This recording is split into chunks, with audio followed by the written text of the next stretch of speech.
¿Qué tal? ¿Cómo estás? Bien, pues bien. Sí. Muy bien, muy bien.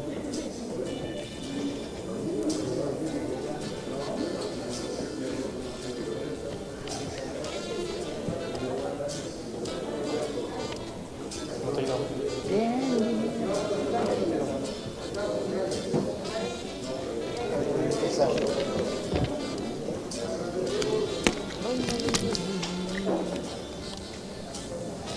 Agradecemos la respuesta a atender nuestra convocatoria para rendir esta conferencia de prensa como senadores del PRD, como grupo parlamentario del PRD, y reitero lo que siempre digo, la damos en un espacio,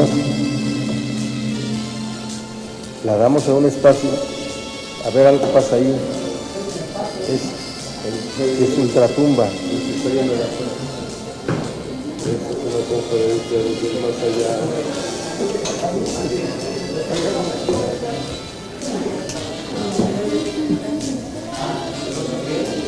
¿Ya? Hay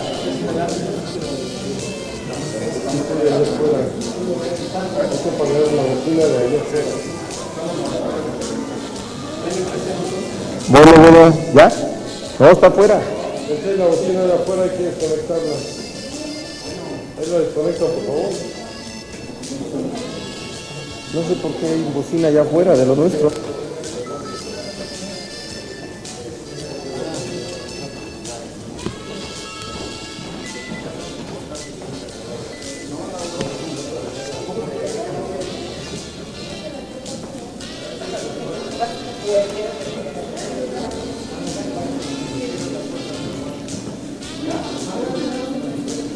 ¿Ya? ¿No? ¿Se oye?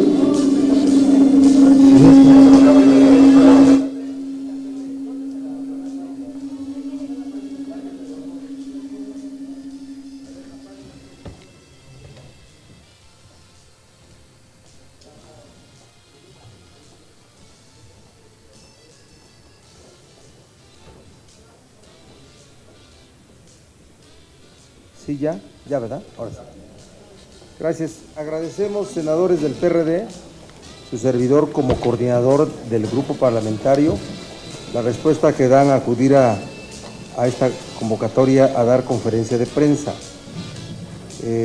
Lo hacemos en un espacio del PRD, que quede claro, en la definición de que lo hago no como presidente del Senado, sino como miembro del grupo parlamentario y como coordinador del grupo parlamentario. La presencia del senador Armando Ríos Peter, del senador Alejandro Encinas, del senador Zorro Robledo y del senador Luis Humberto Fernández. La destaco porque son parte de la conferencia y son parte de las respuestas que vamos a dar a las inquietudes de ustedes. Los temas son tres. Uno, los homicidios de 5 personas, entre ellos el fotoperiodista o el periodista Rubén Espinosa. Segundo, los temas del informe de Coneval sobre la política social, sobre la pobreza en México. Y el tercero, algunas inflexiones que hacemos sobre la encuesta que un diario de circulación nacional publicó el día domingo sobre los escenarios electorales rumbo al 2018. Primero, respecto al homicidio del fotoperiodista Rubén Espinosa Becerril, la activista social Nadia Vera y de 3 mujeres más, decimos, 1, nos solidarizamos con las familias de las víctimas, con el gremio periodístico, con la revista Proceso, a la agencia Cuarto Oscuro. A ellos les expresamos nuestro más sentido pésame y exigimos la inmediata localización y detención de los homicidas responsables. 2. No habrá esclarecimiento de los hechos si no se determinan las causas reales de los homicidios. Comienzan los si no se determina la vinculación o no de que la ejecución de Rubén Espinosa Becerril tiene que ver con su desempeño como periodista. Si no se determina la veracidad o no de las supuestas amenazas que recibió en el estado de Veracruz. Si no se determina si su desempeño como periodista en el estado de Veracruz fue objeto de presiones por parte del poder político de esa entidad. Si no se determina si la causa de la ejecución del activista social Nadia Vera está vinculada o no a sus acciones de participación en movimientos sociales. 3. En relación a ese mismo tema, de manera tajante, exigimos al Estado mexicano y a sus 3 órdenes de gobierno que para los asuntos de violación a derechos humanos de periodistas se cumplan los principios: 1, del esclarecimiento de la verdad; 2, del castigo a los responsables; 3, de la reparación del daño; y 4, de las garantías de no repetición de asuntos de esta naturaleza. Segundo, en el recién emitido informe de Coneval, que refiere que en el año 2010 había 52.8 de millones de mexicanas y mexicanos en condición de pobreza y que en el año 2014 aumentó a 55.3 millones, solo para dimensionar esto, cada día se agregarían 3,000 mexicanas y mexicanos, 2 por cada minuto. De ello, ¿qué desprendemos? 1, la política social del gobierno de Felipe Calderón y del gobierno actual ha fracasado. 2, la llamada Cruzada Nacional contra el Hambre, nombre con el cual se denominó al principal programa social de este gobierno, no cumplió ni sus metas ni sus objetivos. 3, en la ejecución de los programas sociales de la Secretaría de Desarrollo Federal no han sido ajenos estos a actos de corrupción y a un manejo corporativo y electoral a favor del partido en el poder en el territorio nacional. 4. Esto no solo refleja el fracaso estrepitoso de la política social, es resultado también de una política que excluye y margina. Refleja una planta productiva aterrorizada por la violencia y que no genera empleos. Es momento de voltear a ver a la izquierda. 5. El Coneval es un organismo que ha acreditado en su desempeño objetividad y autonomía. Respecto al informe de resultados de Coneval, el gobierno federal ha guardado silencio. No asumir las conclusiones del informe para el rediseño de la política social es y será un desatino del gobierno federal, y en tal caso la pregunta es: ¿para qué el Coneval? Emplazamos al gobierno federal para que presente una política social que funcione, ya que está demostrado que la actual no solo no está dando resultados, sino es un fracaso. Tercer tema. Respecto a la encuesta publicada en un diario de circulación nacional sobre los escenarios electorales rumbo al 2018, expresamos nuestra lectura de su contenido. 1. La encuesta publicada no puede calificarse como la primera medición rumbo al 2018. No obstante, tiene un valor que hay que considerar. 2.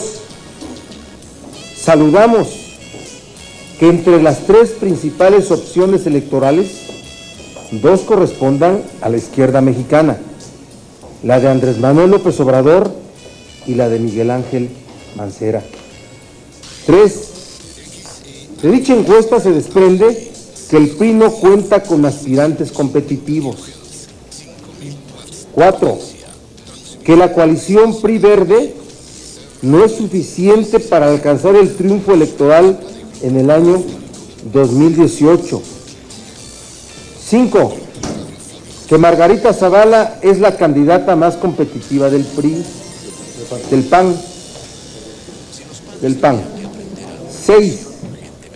Que la percepción social a 2 veces de la jornada electoral se ha movido respecto a partidos y personas. No es lo mismo el 29% del PRI, el 20% del PAN, el 10% del PRD, el 8% de Morena, el 7% del Verde. No es lo mismo. Se ha movido a partir de estrategias que cada partido ha manejado frente a la opinión pública. 7. Que la alternativa de participación de las candidaturas independientes está en el ánimo de la sociedad. Es el contenido de la declaración que queremos hacer frente a ustedes y a la opinión pública. Si hubiera preguntas, con mucho gusto las responderemos.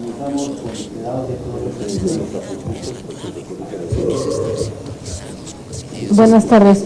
Preguntarles, ya está citada en el tema de la política social, ya está citada Rosario Robles el 25 de agosto, presidente. Muchos cambios. ¿Cuál es la inquietud fundamental que le van a plantear y en qué tesitura está desarrollándose esa comparecencia, dado que los cuestionamientos han sido severos, sobre todo por este último informe del Coneval y en general pues el gobierno vigente en este momento? ¿Qué se puede esperar de esa comparecencia? ¿La van a recibir, digamos que como usted ha dicho en otras ocasiones, con cortesía política? Bueno, la cortesía política no debe estar ausente de ningún acto en el Parlamento. La firmeza es la posición que deben tener los senadores para poder recibir, en su caso, exigir información. Lo que nosotros destacamos es que, más allá de la presencia de Rosario Robles, el fracaso de la política social de este gobierno está evidenciado. Y por tanto, que se nos diga por qué hay un silencio del gobierno federal respecto al informe de resultados de Coneval. Es una institución que ha funcionado, que no se le va a tomar en cuenta, que su desempeño no tiene importancia, que el órgano encargado de medir la pobreza en nuestro país no tiene importancia para medir los programas sociales, no tiene importancia, que se diga de qué manera se puede explicar la razón por la cual el gobierno federal no toma decisiones a partir de ese informe de Coneval, que se nos diga por eso. Pero yo le pediría al senador Luis Peter, que es presidente de la segunda comisión, que acaba de acordar la cita a Rosario Robles, nos diera una opinión al respecto. Muchas gracias, coordinador. La Comisión Segunda acaba de aprobar que el próximo martes 25 de agosto, tengamos una sesión en un formato similar al que tuvimos cuando estuvo el secretario de Educación Pública.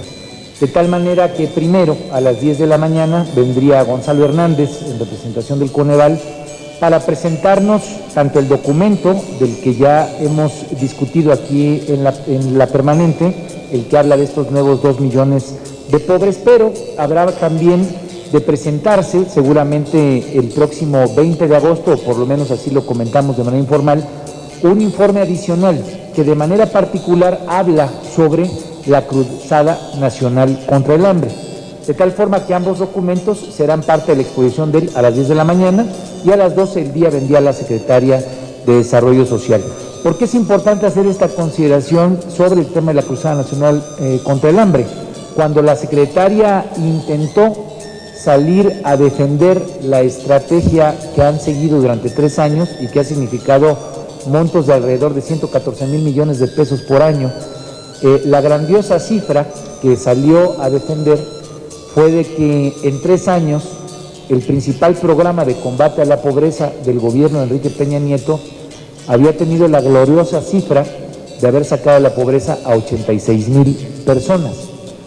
Esto, pues, obviamente es una cifra, desde nuestra perspectiva, ridícula, cuando son 23 millones de personas las que actualmente viven en condiciones de pobreza extrema. De tal manera que habremos de analizar qué es lo que no se ha hecho, qué es lo que no ha funcionado, que ha derivado en un incremento de 2 millones de hombres y mujeres que viven en condiciones de pobreza, pero pues también tener un énfasis importante en el trabajo que ella en esta materia ha desarrollado y pues que deja mucho que desear. Ojalá que sea una buena antesala para el informe del 1 de septiembre del presidente Peña Nieto, donde pues a todas luces no tiene ni rinde buenas cuentas. ¿Y qué nos podrá servir este debate que tiene que ser pues no solamente una visión de la política? El 8 de septiembre habrá de presentarse el presupuesto de egresos de la Federación dentro del paquete fiscal. Una estrategia que no te permite combatir la pobreza y que por lo tanto te lleva a incrementarla, tiene que cambiar de raíz. Y si ellos han hablado de un presupuesto base cero, pues esperaríamos que ya con cifras evidentes frente a la ciudadanía mexicana, pues tomen decisiones que saquen la política social del clientelismo en la que prácticamente 20 años la han tenido sumergida.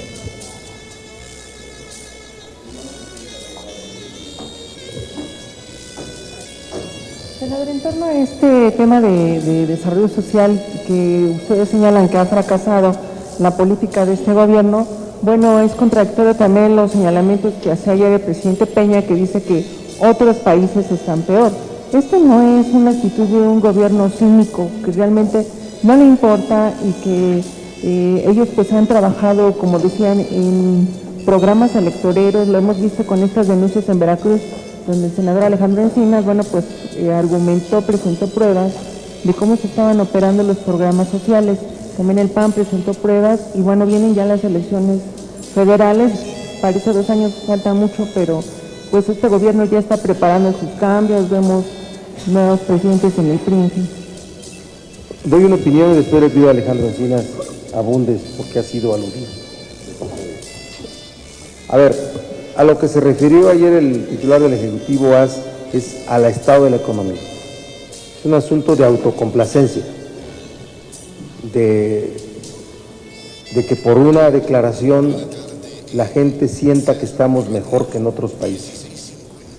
La realidad que nos rodea es nuestra realidad y las gentes se van todos los días a dormir con las mismas preocupaciones, ¿sí? Con las mismas preocupaciones, aunque se nos diga que la inflación está en un porcentaje muy reducido, aunque se nos diga que las reformas estructurales, la energética en concreto, está empezando a dar sus resultados, aunque se den elementos de explicación que no corresponden a decisiones nacionales, sino a asuntos de la mundialización de la economía, el crecimiento de la economía en Estados Unidos, los conflictos en la zona, en la eurozona, la caída de la economía de China, la baja de los precios del petróleo, que es un asunto internacional con efectos nacionales, pero sí tenemos la preocupación de la disminución de la planta productiva de petróleos, la disminución de la planta productiva industrial en México, ¿sí? Que son asuntos que ya competen a la realidad de nuestra economía. Entonces, sin duda que no es correcta la afirmación del presidente con expresiones de autocomplacencia, de autorresignación, de que están peor en otros lugares, en otras sociedades. No debe de ser las expresiones que utilice un jefe de Estado para dirigirse a su pueblo, a su sociedad, sobre la situación económica de su país. Alejandro, por favor.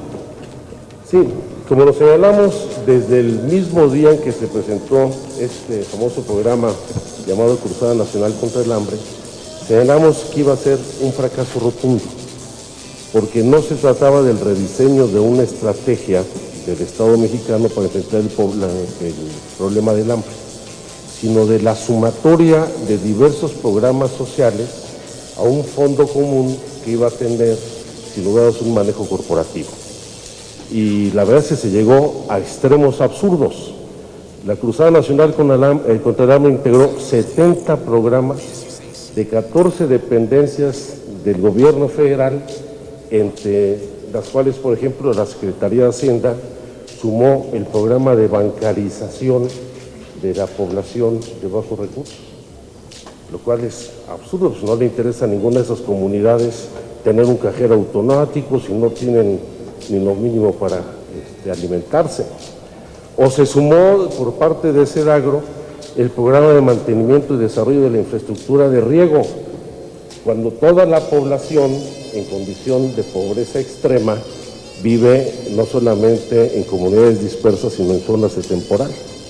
Y el colmo es, por ejemplo, el programa que incorporó la Secretaría de Gobernación, que era cumplir con su obligación de pagar a los gobiernos de los estados la alimentación de los presos del fuero federal en las cárceles de las entidades.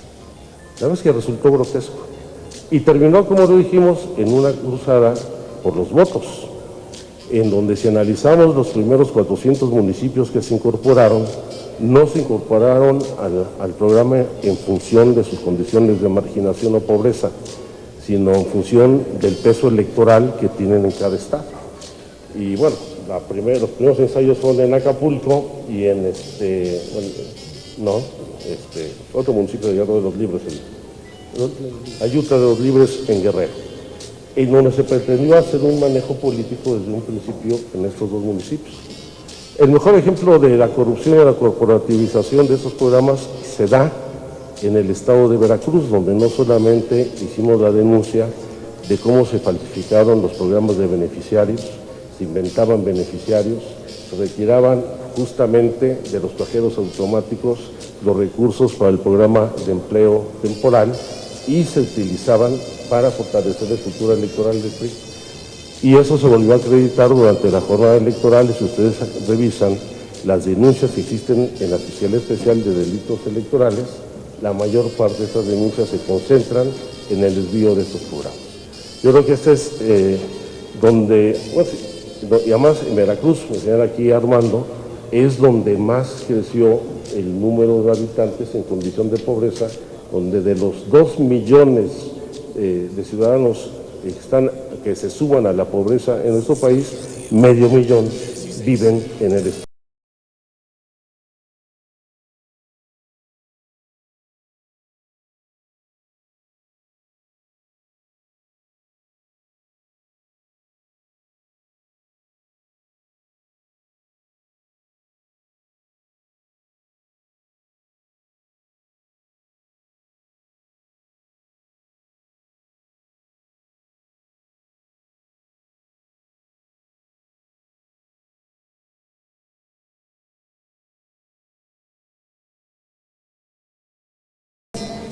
En este contexto de críticas sobre el fracaso de la política en materia de seguridad pública, quisiera aprovechar para pedirles una opinión sobre esta información que se revela el día de hoy, en el sentido de que las autoridades estadounidenses tienen información de que integrantes del cártel de los Beltrán Leiva lograron sobornar prácticamente a toda la estructura de gobierno de Sinaloa, desde policías municipales hasta el propio gobernador, en los periodos de Juan Millán.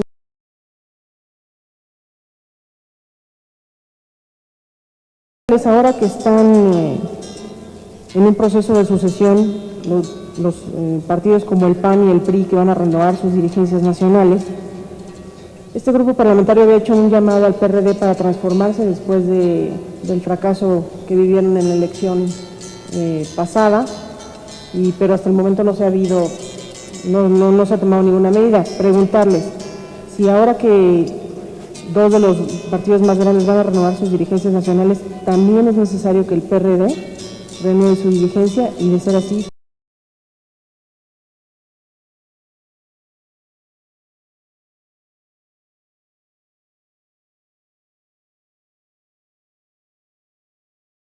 Lo primero es decir que lamentamos que desde la inteligencia que se desarrolla en Estados Unidos y que se despliega por todo el mundo, violando las leyes nacionales, violando la autonomía de los países, tengamos que informarnos de lo que ha ocurrido en otras administraciones de gobiernos estatales, como el caso de Sinaloa.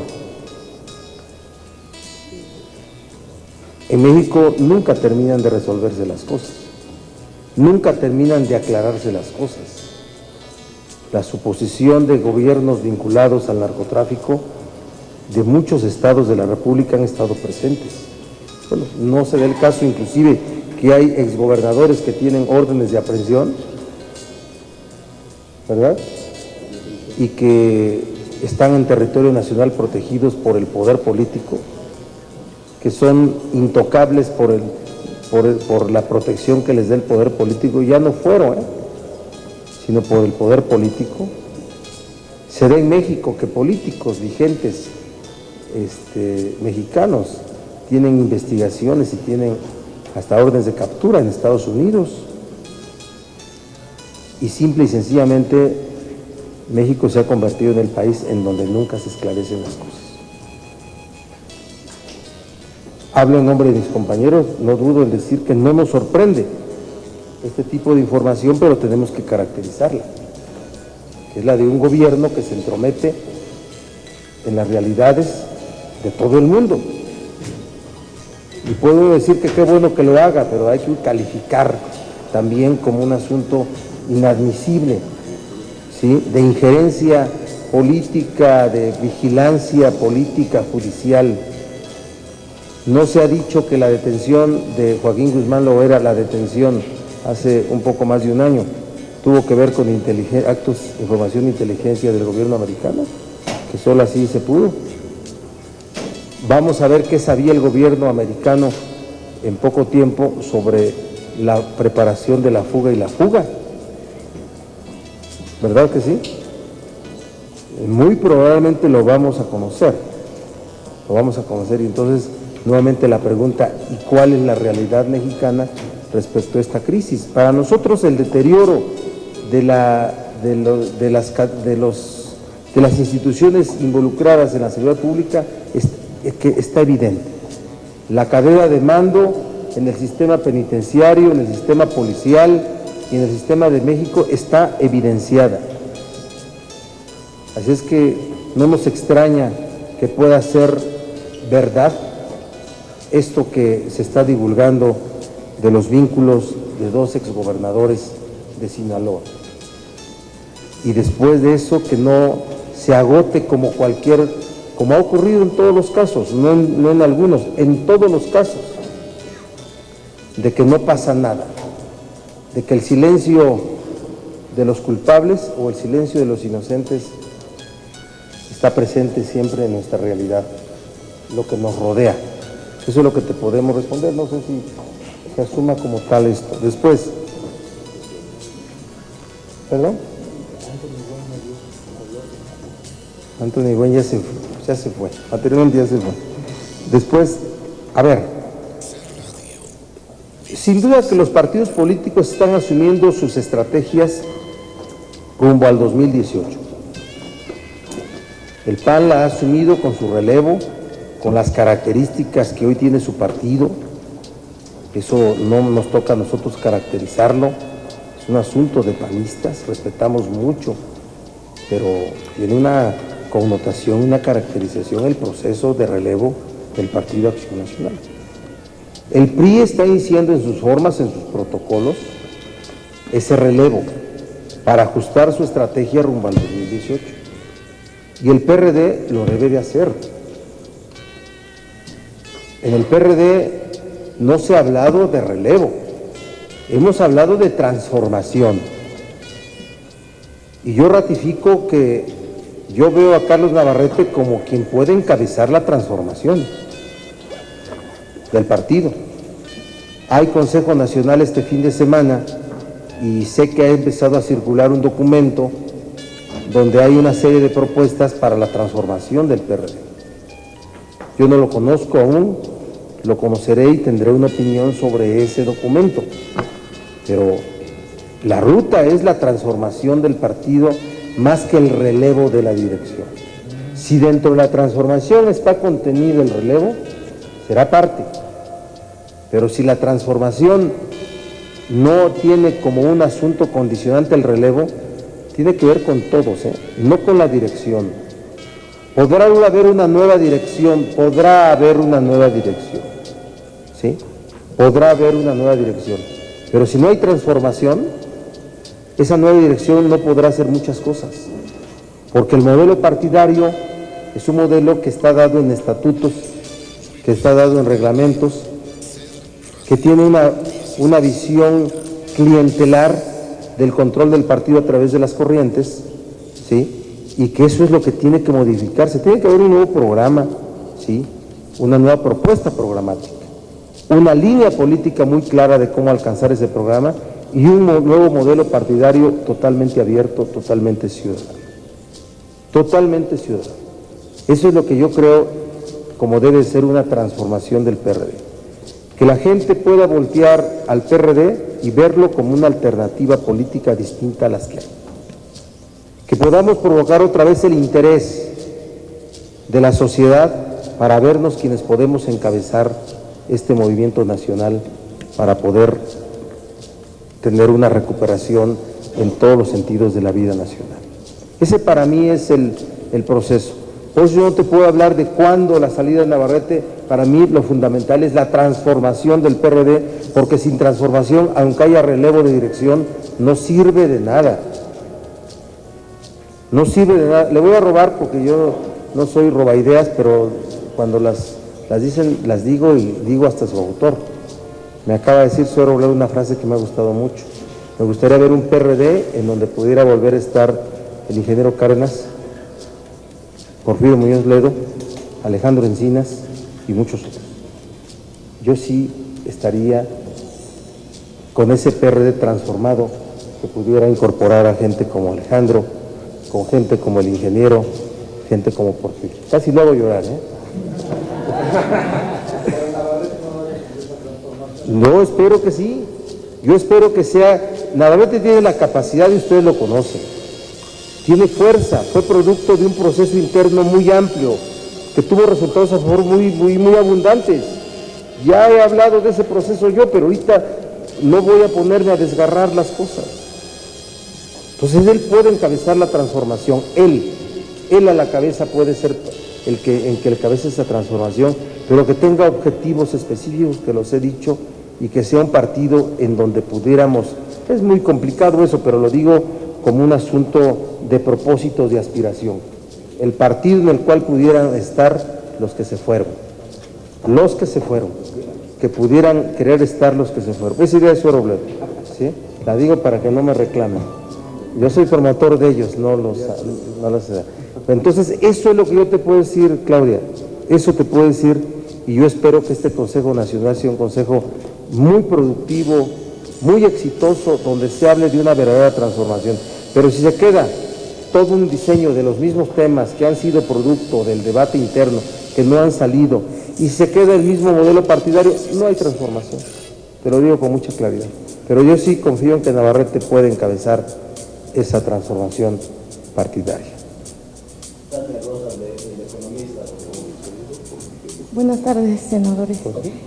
Solo para preguntar, senador Barbosa, si ya tiene pactado un periodo extraordinario o cómo va a saldar este artículo transitorio de la Ley General de Transparencia y Acceso a la Información, que dice que a más tardar el 31 de agosto debe el Senado de la Cámara de Diputados aprobar un programa de reorganización administrativa, justamente para que se le apliquen todos estos ordenamientos en materia de transparencia. Por favor, gracias. No hay necesidad de un periodo extraordinario. En la sesión de instalación de la Cámara vamos a aprobar ese programa, ¿sí? Que es antes del arranque del periodo ordinario, que es el 1 de septiembre.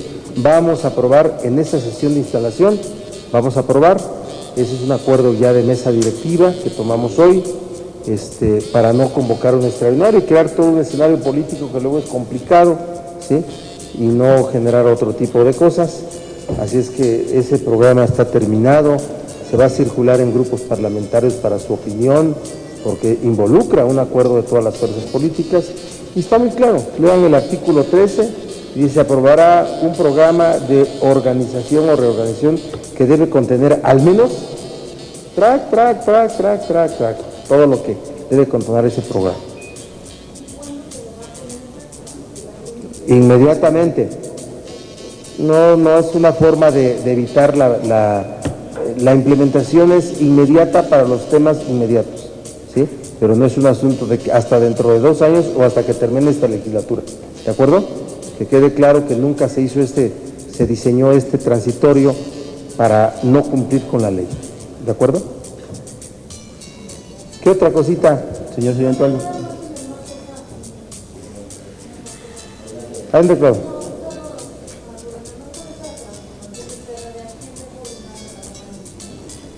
Híjole, no soy diputado.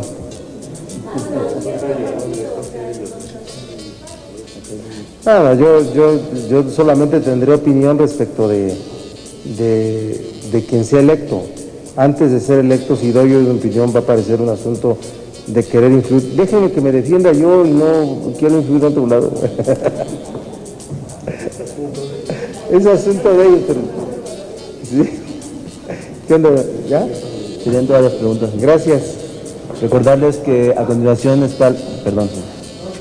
Sí, los invitamos a quedarse. Va a dar una conferencia el senador Alejandro Encinas, el senador Sober Robledo y con la señora Laura Rojas. Trátenos mal.